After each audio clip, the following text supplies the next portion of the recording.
No standing applause again. I was reminded by my father, who's here, that the president and I have something in common. You know, we've both been in politics for about 40 years. And he reminded me that I was 2 years old when I did my first political commercial. I looked directly into the camera and I said, "Vota por papi, por favor." And so the president was reminding me we have something else in common backstage. He said, you know, we both married up. So I have to agree with him on that. Mr. President, honored guest, fellow mayors, ladies and gentlemen, we live in no ordinary time, and this is no ordinary moment. It is an honor to welcome President Biden and so many members of his administration, along with congressional leadership, Speaker Pelosi, and Leader McCarthy. It is a rare occasion that a sitting president attends our midwinter conference, but we know now more than ever that if we get our cities right, we'll get our country right.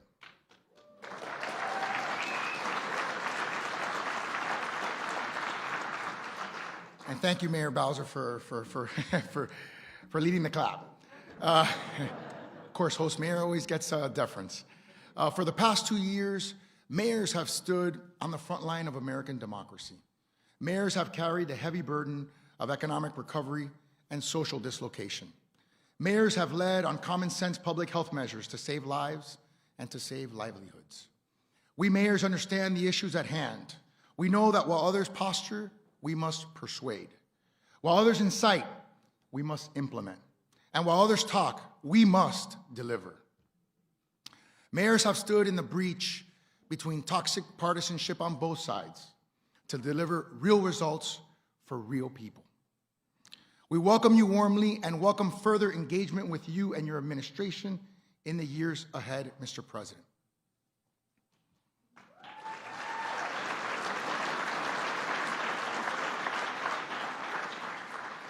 And so it is without further ado that I introduce the President of the United States, Joseph Biden.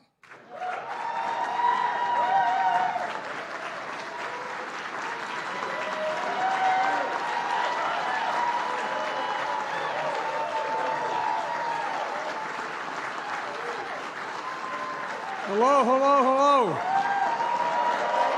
Thank you. It's good to have you all back in person.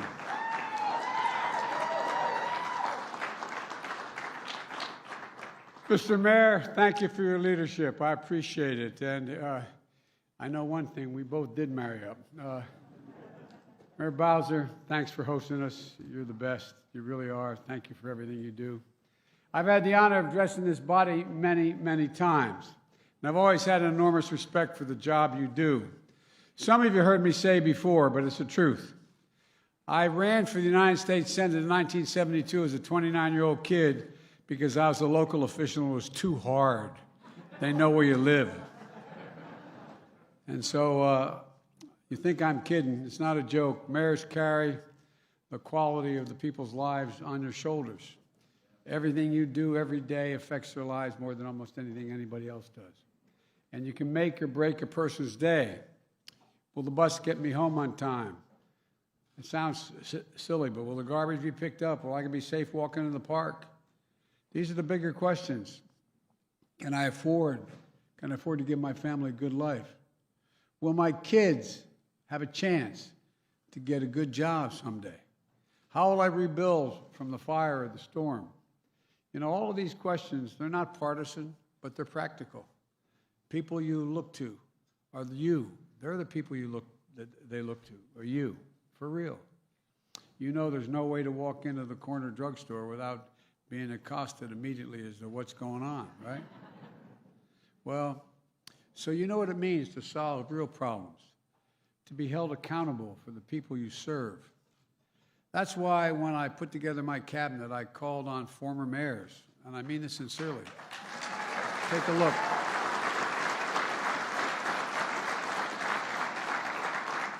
Don Vilsack was a governor. He was also a mayor. Marcia Fudge, a mayor. Marty Walsh, a mayor in Boston. Pete Buttigieg is a mayor.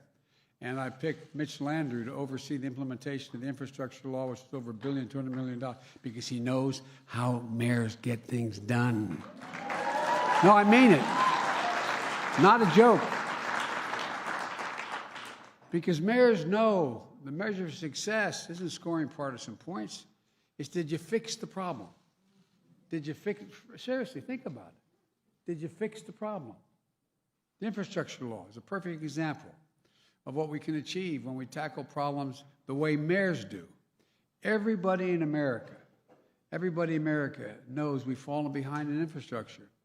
So we came together, Democrats and Republicans, and did something about it. A number of really brave, and I'm not being facetious when I say the brave Republicans stood up and joined us in a bipartisan effort to get it done. And by the way, I want to thank you all. More than 360 of you signed a letter sent to me that we were trying to get this legislation passed. 360 of you. You lobbied Congress to get it done. And it's the reason it got done. Not a joke. It's the reason it got done, because of you.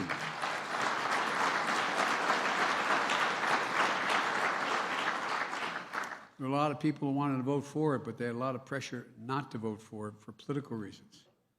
But because of you, they voted for it. We got it done. Because they know how it goes in your cities to determine how their states go. And now, after years of dead ends and broken promises, not only has Infrastructure Week finally arrived, but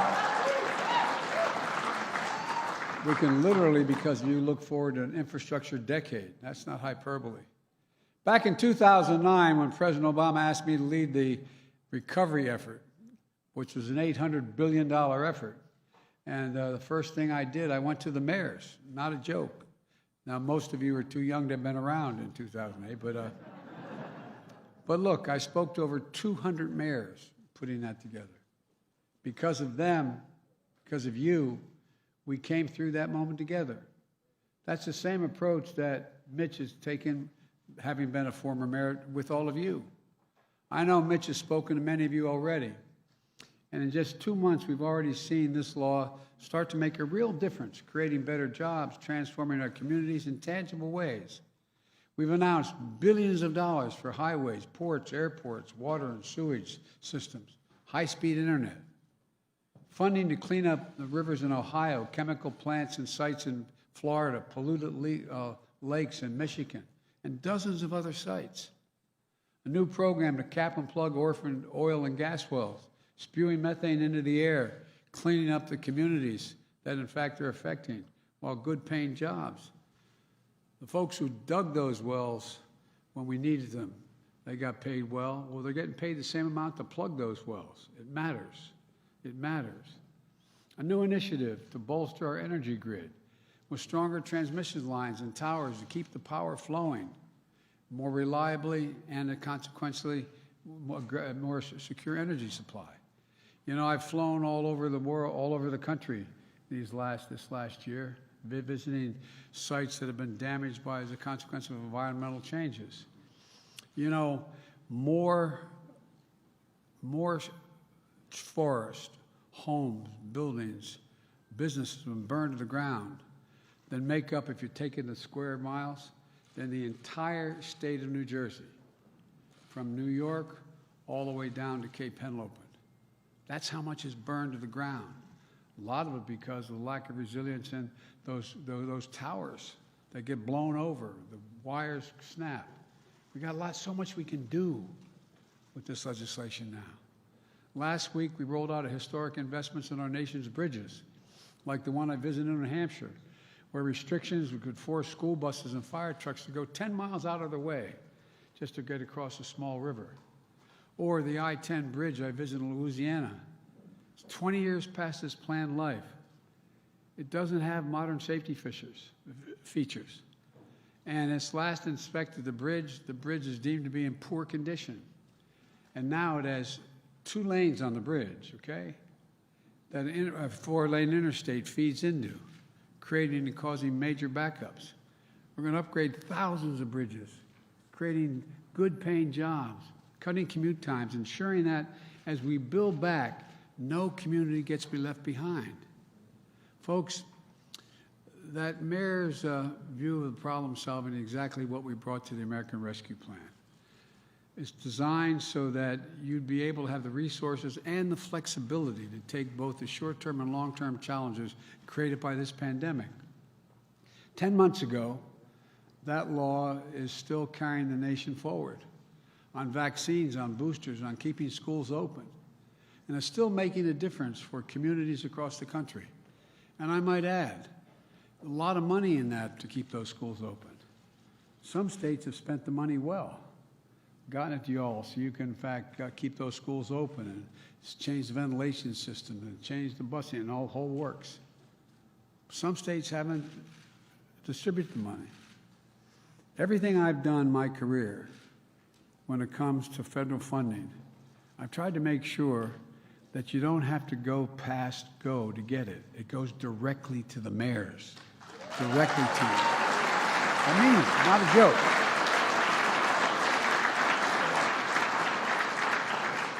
A major part of the rescue plan was the $350 billion we allocated to state and local budgets. And again, because of you, over $100 billion of that went directly to cities and counties, not to anybody. $100 billion. It was not easy to get done, but it's important to get done because you know what's needed. You didn't have to go through your state legislature. They're not bad folks, I don't mean that. Or your governor, good folks, to get the money.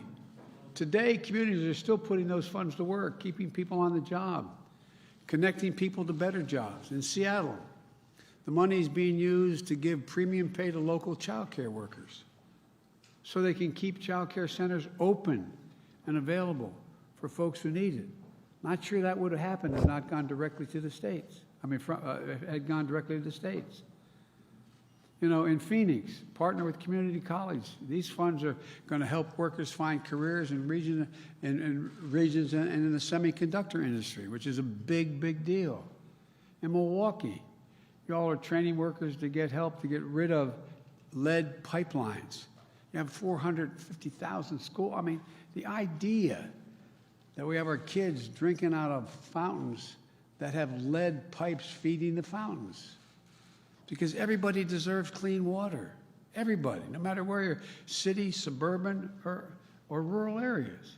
Here in Washington, D.C., it's funding the expansion of an infrastructure academy, preparing local workers to take the good-paying jobs in manufacturing, construction, and utilities that are going to be created as a consequence of the infrastructure law. Look, I urge every American to take a look at what y'all are doing.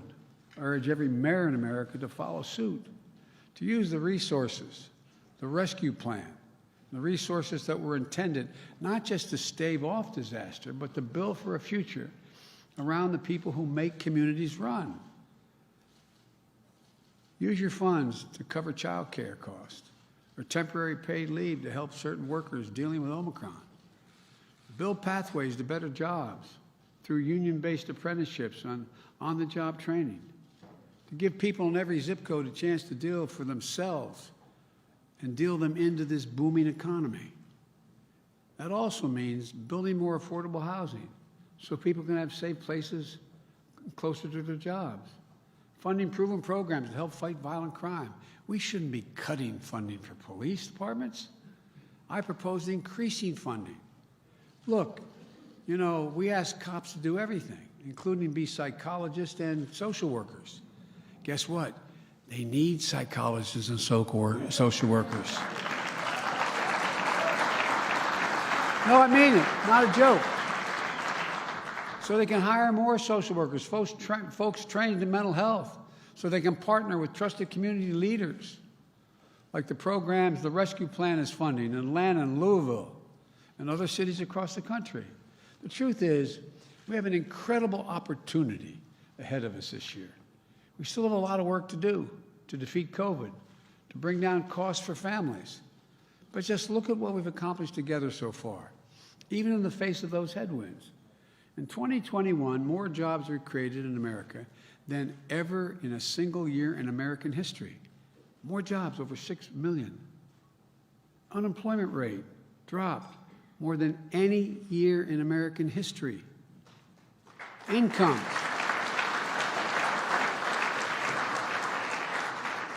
for working frontline jobs in service industries rose more than any year in history. The folks at the bottom of the economic rung. We lowered child poverty in this country by nearly 40%, more than any time in U.S. history. You all know this. Business applications grew by nearly 30% last year, more than any year in history. If there's everything so bad, why are people fighting to open up businesses? More Americans gained health insurance than any year in history. These are facts. To confront the climate crisis, we deployed more solar, wind, batteries, and electric vehicles than ever before. And we're teaming up with mayors, labor, and industry to save families and businesses money by improving energy efficiency in our buildings. And in the battle against the deadly virus, we've gone from putting 2 million shots and vaccinations in people's arms to 210 million Americans fully vaccinated.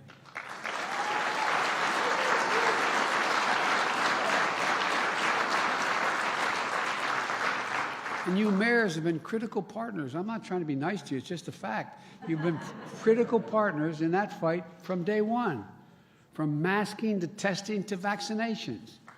We partner with you. We partnered with you on the Mayor's Challenge last summer, 115 cities working together to get Americans vaccinated. In Richmond, Mayor Stoney, you created vaccination clinics that doubled the job fair, doubled as job fairs. Get your shot, and it's also a job fair, encouraging people to come in. In Detroit, Mayor Duggan. Are you here, Mr. Mayor? I tell you what, I worked with him for a long time. There's a man who knows what he's doing. Mayor Duggan partnered with solar saloons and barbershops to get shots in people's arms. In St. Louis, Mayor Jones worked with churches and local food programs to reach neighborhoods with low vaccination rates. All of these efforts, you've saved lives. Not a joke, you've saved lives. Now, to keep up that fight against Omicron, we've launched dozens of federal testing sites in New York, Philadelphia, Henderson, Nevada, and elsewhere, throughout sites that we're launching every week. We've devoted federal medical teams made up of military, first responders, National Guard to bring relief to the hardest hit hospitals who need additional personnel just to keep it moving because they're so overrun. We're purchasing and distributing free 1 billion at-home tests that people can test themselves in their communities. And we still face tremendous challenges, though. But together, we've proven that we can get big things done in this country. Last year, your help, we laid the groundwork. This year, we have to build it. The biggest weapon in our arsenal is the Build Back Better Act. Nothing's going to do more to ease pressure on families. As my friend Jim Clyburn says, it's all about making everything more affordable and more accessible to people. Every mayor knows if people can't find affordable child care, they can't work. Some of your cities, it's $14,000, $15,000 a year for child care. That's why we have nearly 1.2 million extremely qualified women who haven't been able to return to the workforce. We can cut the cost of child care in half and fix that problem. Health insurance, we can reduce the cost for families. We've done for $600 per year. On climate, extreme weather, disaster costs, communities, $145 billion last year. That's how much we spent because of weather-related crises. $145 billion. By investing in resilience and clean energy technology, we can do something about that. To give relief to families, in the American Rescue Plan, we had the child care tax credit. That did reduce child poverty by 40%. There's no reason it shouldn't continue. And on education,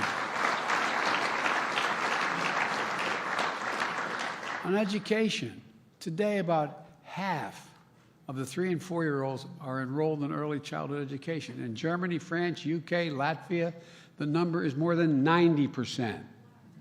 Where the heck are we? No, I'm serious. We're falling further and further behind the curve. But we can fix that problem.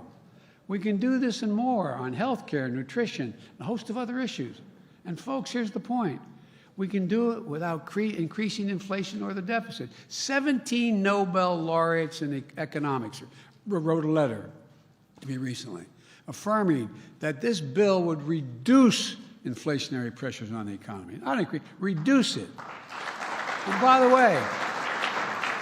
way, it's entirely paid for. Every single penny. And not a single person making less than $400,000 a year will pay a single additional penny in federal taxes. Not a single penny.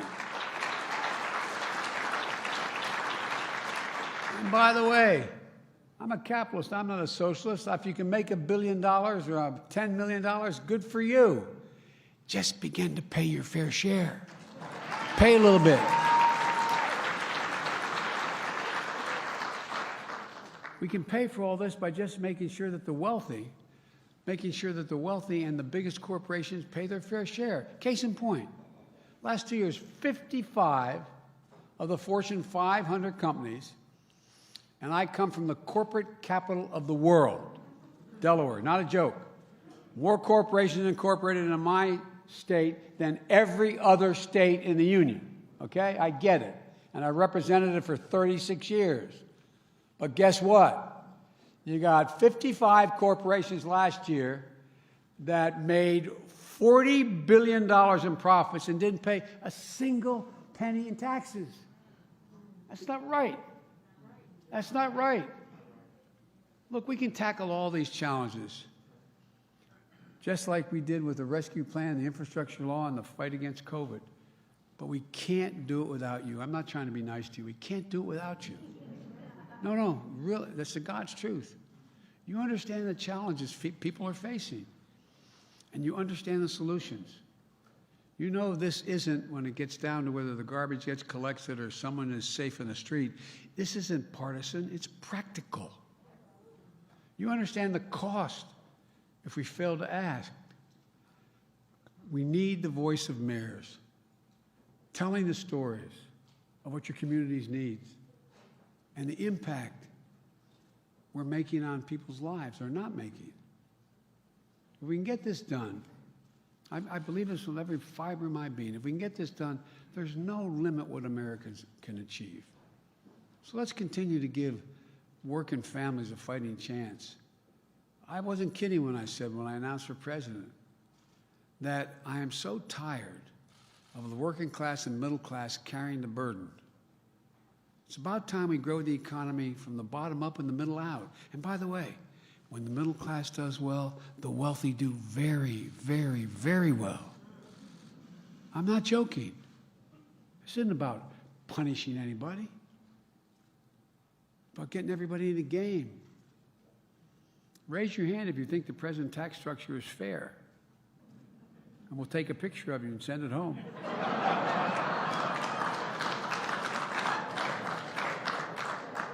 Seriously, guys. You know. The thing I like about mayors is you're straight. You know what I mean? You just, you shoot from the shoulder. So let's keep investing in the future of every city and town in America. Let's face these challenges head on and keep building. We can build back better. Folks, I really believe it. There's not a damn thing we can't do if we set our minds to it. And every single time,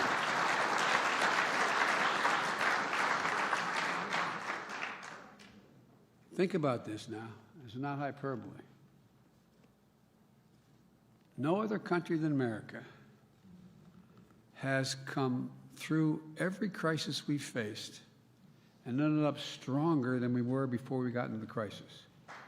Think about that. Think about that. So don't give up on the American people. You know, I've said many, many times to world leaders, particularly when they ask me about America, it's never been a good bet to bet against the American people.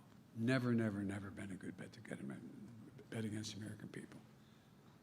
and we stand together, there's not a damn thing we can't do, Democrat and Republican.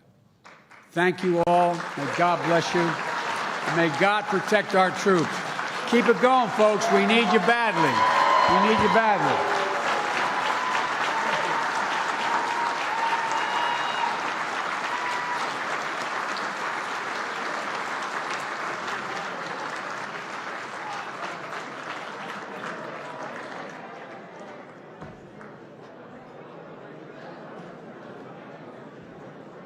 Oh, where's everybody going? No, I'm just kidding. Let's give it up again for the President of the United States, President Joe Biden. And that will conclude our 90th winter meeting. Get home safely.